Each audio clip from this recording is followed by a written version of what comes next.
As far as movies go, the first half of the decade has certainly been quite the journey. We started off with theaters being open, then they were shut down for a time, and so streaming services got on the rise. And then theaters opened back up, but streaming services were still gobbling up all kinds of films, some that were really, really good, some that were surprising, some that were just kind of there to fill the content hours, and then some that were so goddamn bullshit you couldn't believe that any streaming service would spend that money on that particular project. I'm here to talk about the really, really good stuff because among the, just over 1,000 movies that I've seen in the first half of the decade, these are the ones that I really, really enjoyed. Even though there are so many others that I could have included, I could have made this a much more expansive list, but let's just get to it. I'm John Rentham with the 25 best movies of the decade so far, with honorable mentions, of course. Let me know your favorite movies of the decade in the comments, please. And to be quite honest, look, there's no way to quantify how many great movies have existed throughout this entire decade. And some that surprised me. Some that were so goddamn amazing, I will continue to praise them to the heavens. Let's start with the honorable mentions, though, because there's a lot to talk about. So, Pearl. I'm a star. Mia Goth with a tremendous performance here. Great color scheme, great violence, a great companion piece to X. And then we got Maxine, which maybe wasn't the best of the trilogy, but still pretty goddamn good. And Pearl deserves a mention, just mainly because of that 6 to 7 minute, monologue that Mia did, but honestly, the movie is so fucking tremendous, I can't help but give it a shout here. In the Heights, tremendous musical with a lot of gut punch moments and a lot of stuff to say about, people feeling, pushed out of their particular neighborhood just because of corporate greed.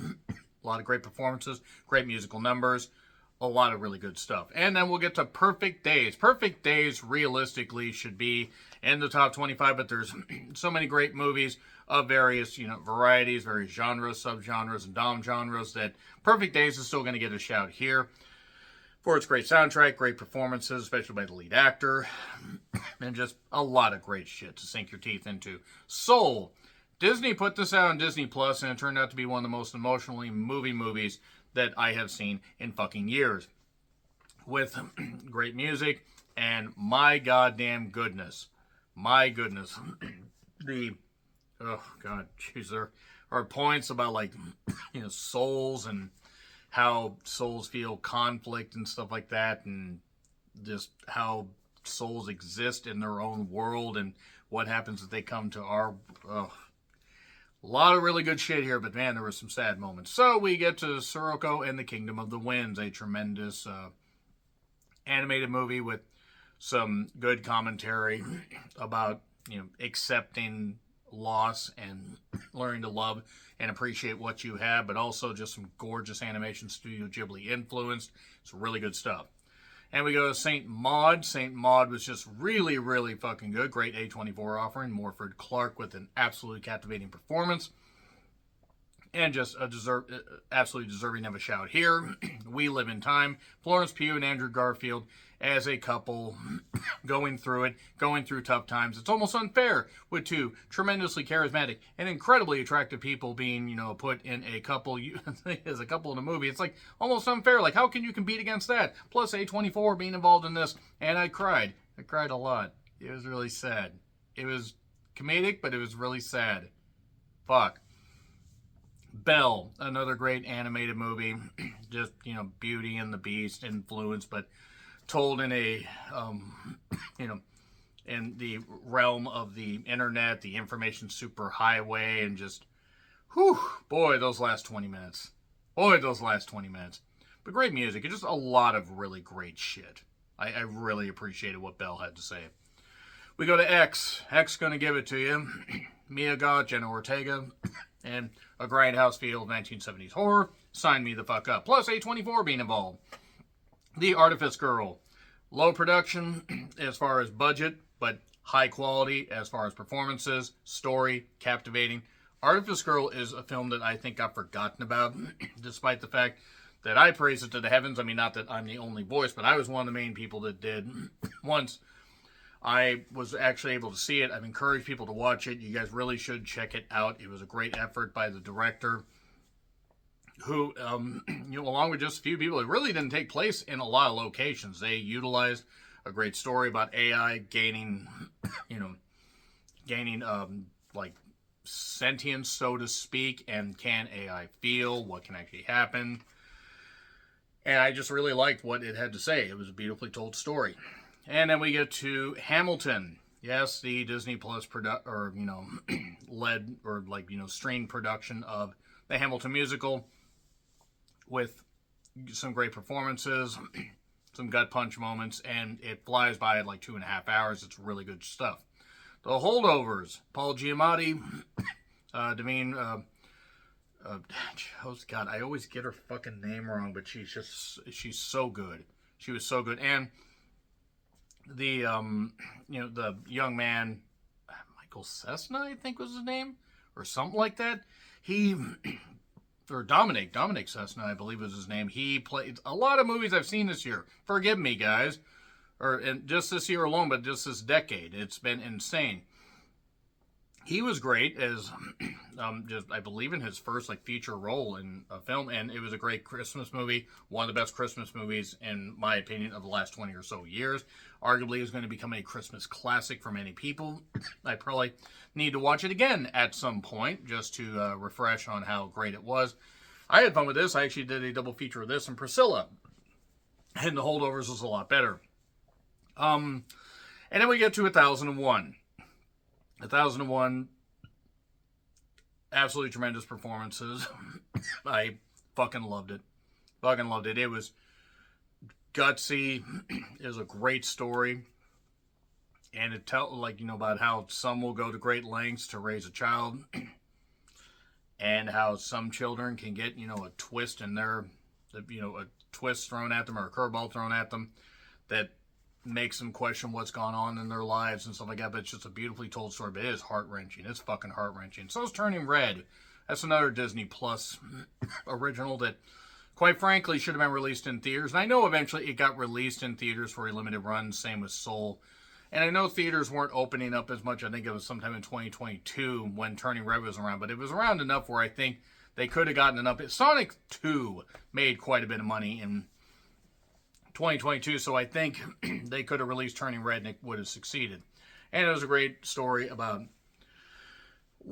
young girls entering womanhood and stuff like that, and it was just a really, really well told story. Giant Red Panda, do you get it? So let's get to number 25. Are you there, God? It's me, Margaret.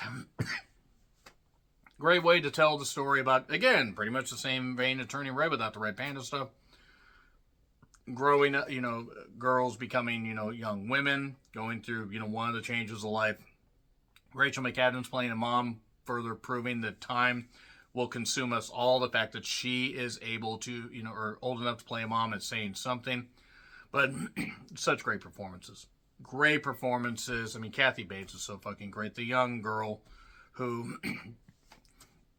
Abby, Abby, I know is her first name. Again, I'm kind of drawing a blank on some of this stuff, but it's just so good. It's so good, and does not overstay its welcome, does not stretch its story out. It tells enough, it gets you invested in these characters, and it's great shit. It's really, really good. One of my favorite movies of last year. The Northman, at number 24. Giant production, massive failure at the box office. I'm pissed off about that, but you get Anya Taylor-Joy looking as only she can look. And a great sword and, just a great sword and slasher epic with just such great, great cinematography, some great fights, especially on a volcano later in the movie. Being able to resist Anya Taylor-Joy, I mean, who could? Nobody could. Honest to God, nobody could. She has been in so many goddamn great movies that it's almost impossible to say, hey, she's anything but just one of the most talented goddamn actresses of this fucking generation. Then we get to number 23, Barbie. Do you guys ever think about dying? Yeah, Margot Robbie, and whereas it's just or Ryan Gosling, that is, not Ryan Reynolds, because Ryan Reynolds was another stuff. Ryan Gosling was just so fucking tremendous. I don't know why I get them confused, because they're entirely different actors. But Barbie shouldn't have worked. It did. And it was one of the biggest hits of 2023, if not the biggest hit, for a goddamn good reason. Because it was entertaining as fuck, and it made the most of what should have been, honestly, a premise that should have landed in a fucking garbage bin. Great sets, great, great humor, and even some deep emotional stuff. Surprisingly, about a fucking doll. Number 22, Poor Things. I'm going to go punch that baby, or I must go punch that baby. Emma Stone, and just great production, just from the director of Kinds of Kindness, Willem Dafoe, with makeup, shockingly, despite how he normally looks, and Mark Ruffalo, and just a lot of just incredible camera work. Some of the best fucking cinematography I have seen in years. And it has gorgeous sets. Emma Stone was tremendous in it. It was so fucking good. Poor Things is one of the best movies of the decade for all these reasons and more. Number 21, Evil Dead Rise. Okay, you could argue I shouldn't have ranked this above Poor Things. Fuck you. It's my goddamn list. I'm going to rank it however the fuck I want. The whole point is, Evil Dead Rise is how you successfully amplify a familiar IP. I thought it was great to put it in an apartment. I thought that the gore, the humor, and just the gritty feel of it worked. It had more humor than Evil Dead 2013, which was dog shit to me, and it worked. And Evil Dead Rise, between this and Beau is Afraid, I gave the nod to Evil Dead Rise, even though Beau is Afraid is quite good. Evil Dead Rise, one of my favorite horror movies of the fucking decade. You can check out that list. And then we get to number 20. We get to Furiosa Mad Max Saga. I originally had Nightmare Alley in this slot, but as great as Nightmare Alley is, and don't get me wrong, Del Toro, one of my favorite directors, giving it to Furiosa Mad Max Saga just because of the epicness and the tremendous action and camera work. And Anya Taylor-Joy once again. My God, my word, what a goddess she is. Maybe I will profess my love one of these days. Shut up. But Furiosa Mad Max Saga should have done better at the box office. The fact that it didn't is very fucking disappointing. And that's why I'm giving it a shout here. Because I really fucking appreciated what it tried to say. Which was, hey, we're just going to fucking do a great goddamn prequel. And we're going to tell a great fucking story and add layers to it. While kind of expanding on this universe in ways you didn't expect. Also, Chris Hemsworth was tremendous as a villain. Number 19, Flow. A cat's in danger in the Silver Spoon, and then the floods are going up to the moon. There are other animals in this. If you have a cat and other animals, you may have anxiety seeing this. The capybara is absolutely hilarious. Flow has gorgeous animation and a great but simple story. And is worst seen on the biggest screen possible. Unfortunately, you'll probably have to watch it at home. But I happily watched it in theaters and had anxiety watching it because I was like, no, don't let anything back. By the way, the animals are fine. I do want to say that right there. I know it's animated, but still, it's a movie your kids can watch. But if you have a cat, you're probably going to hold that cat tight and then have to give the cat treats. Because you will have tortured the cat by holding it against its will when cats only want you to pet them when they want to be pet. So, number 18, Robot Dreams. Neon Studios knocking it out of the park here with a dialogue-free movie much like Flow. Except Robot Dreams at least had Earth, Wind, and Fire September playing.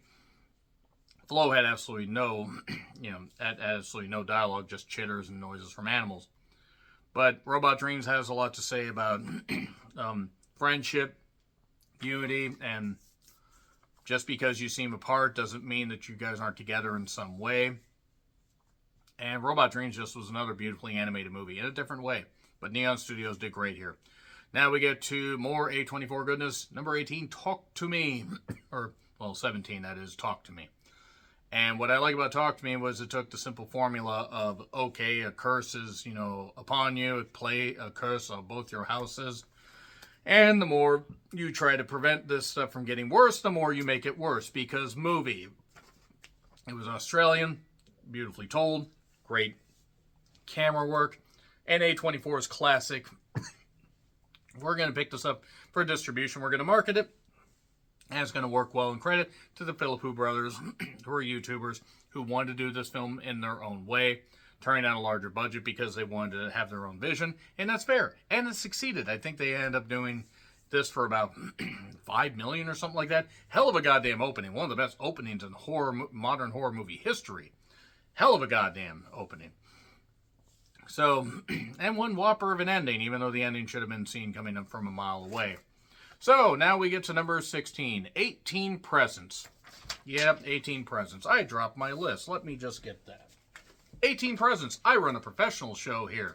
18 Presents is a Netflix original from Italy that really shows what happens when you get bumped on the noggin, or you end up in something where you basically are in a dreamlike sequence and you revisit and come up with scenarios and everything after you have lost somebody that you loved dearly early on in your life. And it made me cry. I actually had to pause it several goddamn times. I don't know why, but it did, and I'm putting it up here. Sure, it might seem like a simple story, but yeah, I'm putting it up here. Fuck you. Number 15, The Zone of Interest. Oh boy, that river scene, that goddamn river scene, and Sandra Hüller, and so many horrifying things that we see, and horrifying things that we hear, and then horrifying things that we hear but don't see, and then the implied stuff, and the fact that this takes place around Auschwitz, and is disturbing. So disturbing. A24, once again. My goodness.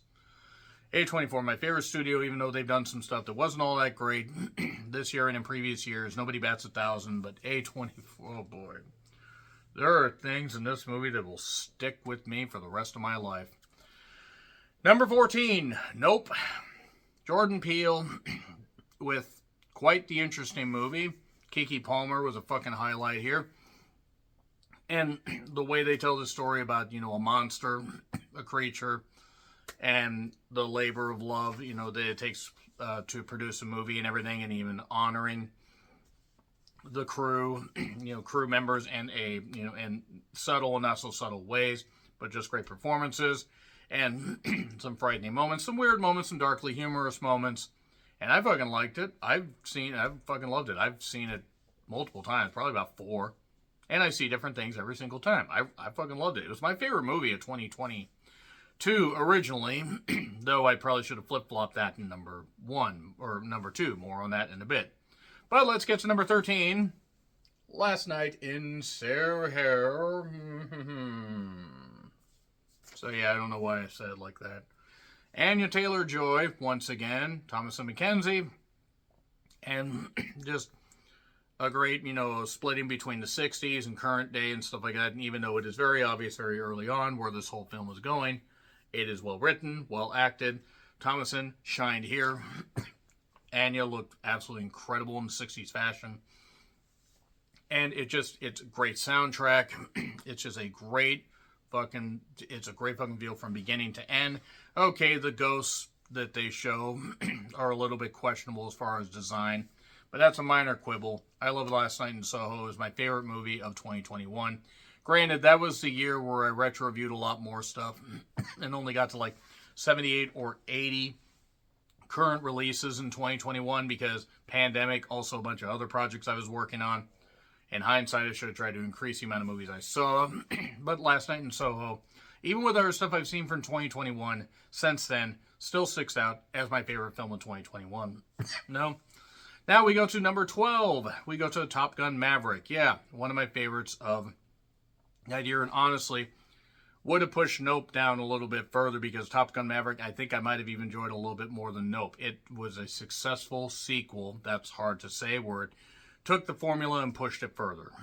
That scene between Tom Cruise and Val Kilmer, with Val Kilmer's various conditions, where he really can't speak that loud anymore, if much at all. Hell of a goddamn gut punch of a scene. Great fucking action, great camera work.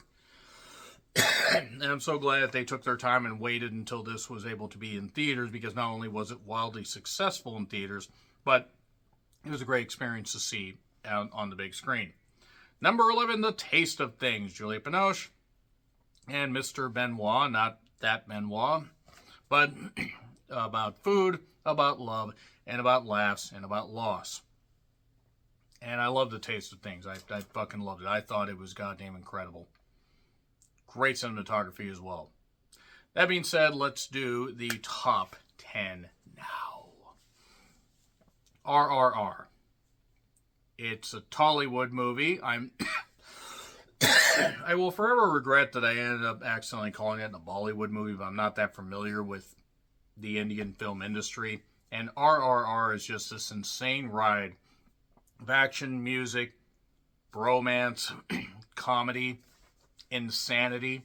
It is a wild fucking ride. It is nuts. It is probably the most accessible of any, India movie, that has a pretty big budget. It does have a pretty big budget behind it. And they made it work. And it's like 3 fucking hours, but it flies by. It works so goddamn good. It was one of my favorite movies of the decade for a goddamn, few reasons. It's just so fucking good. And you gotta fucking watch it. You gotta watch it. I think it's still on Netflix, but if not, try to rent it and watch it. It's just really good. Now, number 9, Love Lies Bleeding. I mean, what the fuck you want me to say? Kristen Stewart, Katie O'Brien, A24's backing, pure insanity, that competition scene. I really can't say anything except this film is so fucking good with an amalgamation of various genres and everything. Human Centipede together, it is so good. It is so breathtakingly beautiful in such horrifying ways. And plus, as steroid abuse gets out of control and everything in the late 80s in New Mexico, it just becomes more and more obvious. Like, relationships are, I guess, meant to be fractured when you abuse stuff like that. But no, Love Lies Bleeding, from the lighting, the cinematography, and just everything. And Kristen Stewart having that reaction to seeing something horrifying happening in front of her. Yeah, huh? I can't do it like she does. But just the way she does it is so fucking good. Number 8, Everything Everywhere All at Once. In hindsight, this probably should have been my number 1 of 2022, because I have rewatched it since. Michelle Yeoh getting massive praise. Ke Huy Quan coming back to a big role like this. Now he's been in more stuff since, and he deserves it. Magnificent performance here. A return to Hollywood like he had never left. Jamie Lee Curtis was fucking great in this. Stephanie Hsu. And the Daniels making this A24 production work so goddamn well with great camera work, insanity, pure fucking insanity, and all because taxes are hard to do. I mean, there's way more to it, but that's the best overlay I can give for those that haven't seen it yet. So we go to number 7, Bottoms. I mean, what the fuck you want me to say? Like, Rachel Sennett, Io Edbury, Marshawn Lynch as as a teacher. And just shit. If it hadn't been for Amanda the Jedi actually suggesting this, and if you're not familiar with it, like, I don't have nearly the platform she does, and she's more than earned it. But if you don't know who Amanda the Jedi is, she's great to watch on YouTube. Had it not been for her recommending this, I don't know if I would have checked it out. Now, I thought the trailer looked funny, but once I got turned on to her channel after seeing the Super Mario Brothers movie, or her review of it, I was like, oh shit, that's really, really good stuff. So I just wanted to give that shout, but the whole point is when Bottoms was, at film festivals and getting some praise and stuff like that, I decided to actually go see an early access screening of this last August, when the producer was just getting over being sick. And don't worry, he's fine. He's fine. It was just a little bug or whatever it was, but it was a little bit scary, so I was probably extra amped to just see something that made me laughing from the very beginning. I was laughing my ass off. It was a packed theater, a great atmosphere, and this is a movie that, in my opinion, should have done way better in theaters than it did. Even though it made some money, it should have made more than it did. It has found a new life on streaming. I bought it on digital because I had to. And I've seen it 3 times. Nicholas Galitzine, I think that's how you say it. He's great as Jeff. But it's so ridiculous, and it's just an amalgamation of so many teen, gross out rom-com like things. It's just, it works so good. It works so good. And Helena Rose Liu, I believe that's how you say her name. She was the voice of the AI in Afraid. She is very, very good. It's just, Marshawn Lynch, though, was fucking amazing in this. Let's get it popping in this motherfucker. Number 6, Honora. Mikey Madison deserves a fucking Oscar for this. It's between her and Goddamn Demi Moore. Now, either or I'd be great with. But Mikey Madison as a lady of the evening that gets swept up in a romance with a Russian millionaire playboy, and things unravel from there.